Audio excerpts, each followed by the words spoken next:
সকালবেলা ঘুম থেকে উঠে কুয়াশা দেখতে পাওয়ার আনন্দটাই যেন অন্যরকম, একটা অন্য মাত্রা যোগ করে দেয়। যেহেতু আমরা পাহাড়ে গেলে তবে কুয়াশার দেখা পাই, তো মনে হয় যেন কোনো পাহাড়ি এলাকায় চলে এসেছি, যেখানে কুয়াশায় চারিদিক একদম ঘন অন্ধকার করে এসছে। তো একটা আলাদাই আনন্দ লাগে। তো ভিডিওর মধ্যে হয়তো অতটা কুয়াশা বোঝা যাচ্ছে না, কিন্তু এটা ভালো রকমের কুয়াশা। তো এত আনন্দ লাগছে কুয়াশার মধ্যে, মনে হচ্ছে হুল্লোড় করে বেড়ায়। তো যাই হোক, এরপর ঘরে চলে এলাম, কারণ মিঠিকেও ডাকতে হবে।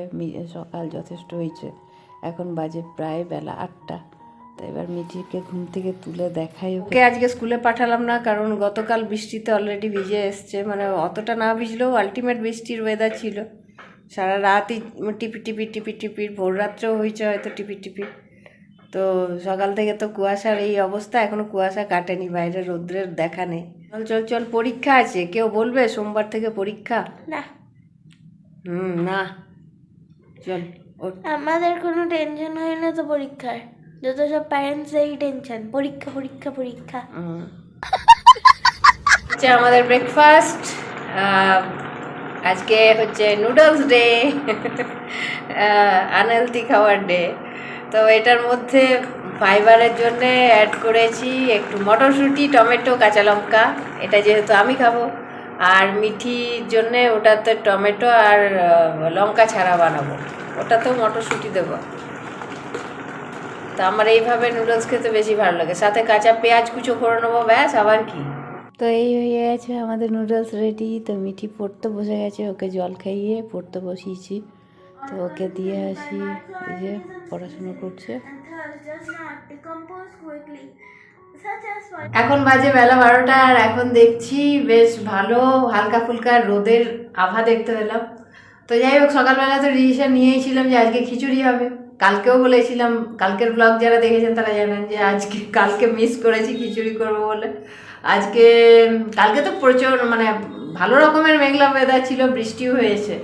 তো কালকে করিনি, আফসোস ছিল, ওই জন্য আজকে খিচুড়ি করেছি, সাথে দেখাচ্ছি। তো এই হচ্ছে গোবিন্দভোগ চালের খিচুড়ি, আর এখানে টমেটোর চাটনি করে রাখলাম, সাথে এই করবো বেসন দিয়ে বড়া ভাজবো, সাথে পেঁয়াজ কুচো করে রেখেছি। এই পেঁয়াজ কুচো এবার বেসন দিয়ে এটা রেডি করে নিই, তারপর যাবো স্নানে। সাথে এবার পাঁপড় ভাজা, ডিম ভাজা, এগুলো তো থাকবে। ব্যাস, এই হলো আজকে আমাদের লাঞ্চের মেনু। আর এখন এই যে পিছনে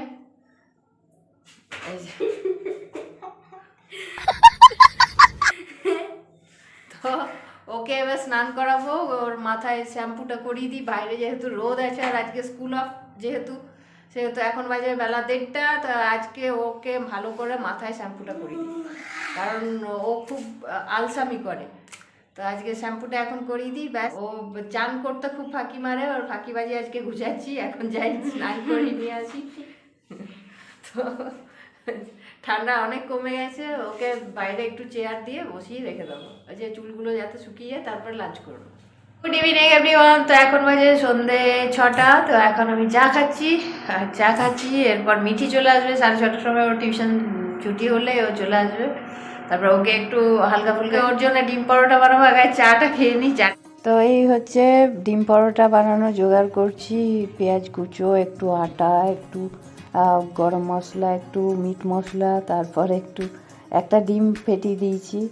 আগে এই সেম রেসিপি আমার মাও আমাদেরকে করে খাইছে, কখনো ডিম দিয়ে, কখনো গুড় দিয়ে গোলা রুটির মতন করে স্কুলের টিফিনেও নিয়ে গিয়েছি বহুবার।